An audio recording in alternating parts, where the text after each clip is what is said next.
Hi everyone, so another topic guys. So ito experiment natin. So ang issue guys ng L120 is fatal error or mechanism error or yung general error na tinatawag natin. So start natin siya guys. Power ko.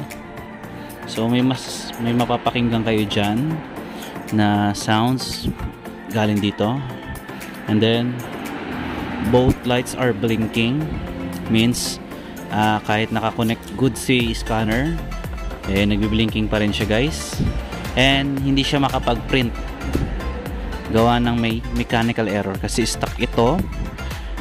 Pinalitan na nila ng cable, ito yung cable stripe nito, encoder, timing belt.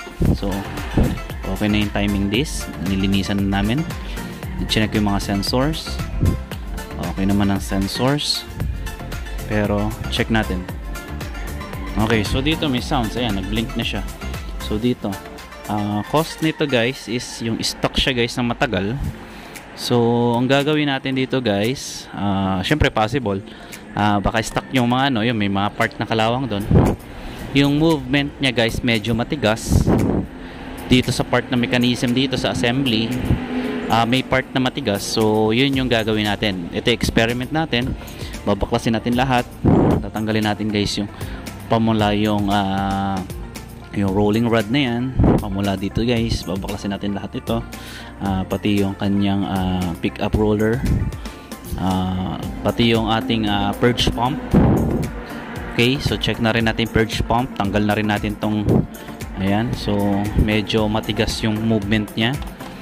Okay, so dito guys, dito nagkaka-problema, and check na rin natin ang motor kung maganda pa ba ang ikot ng motor, kasi para ang motor nya guys dito sa up medyo may problem, and then check na rin natin yung ilalim. So pag binaklas na to lahat, doon natin makikita, and then lalagyan natin ng mga grease, lilinisin natin para free wheel ulit yung mga movement nya, hindi rough yung kanya mga movement. Okay, so yan yung ating experiment, yan yung ating tutuklasin kung paano mare-repair yung mga ganito. Yung ginagawa kasi ng iba, sinishake lang, bumabalik, nawawala naman. Pero ito guys, nakailan try na kami, so wala pa rin siya guys. Nilagyan na namin ng grease, nilinisan na namin. So siguro overall babaklasin na natin lahat at malalaman natin kung ano talaga yung pinagmumulan nung pag-stopping niya or yung rough rotating niya. So talagang mechanism lang talaga siya. So dalawang tawag dyan, isang fatal error at general error. Tawag pa nila dyan is mechanical error na. Ayan.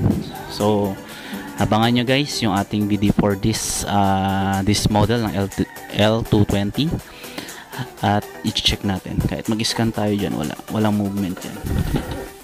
Okay, so maraming salamat guys, and then papakita ko sa inyo kung paano. So before yan guys, please subscribe at pa-increasein natin yung ating mga subscribers. So this video makakatulong sa inyo, nabulol tuloy ako. Makakatulong sa inyo ito guys for researching, for diagnosing, at malaki yung impact or tips na pwede niyang mabigay sa inyo. Kasi ang dami ko guys na error na hindi ko rin minsan magawa. Kailangan ng panahon para magawa, kasi nire-research ko din kung ano yung dapat tuklasin. So pinag-aaralan din para mas magawa natin. So lahat talaga dadaan dyan sa mga ganyang fatal error, sa mga ganyan, para makabuo. And then pag nagawa mo siya, so ikaw lang yung merong solution para sa mga ganitong issue ng printer. So malaking impact sa inyo guys, at malaki ang may ambag nito guys once na kayo ay magre-repair or maka-encounter ng ganitong situation. So let's go!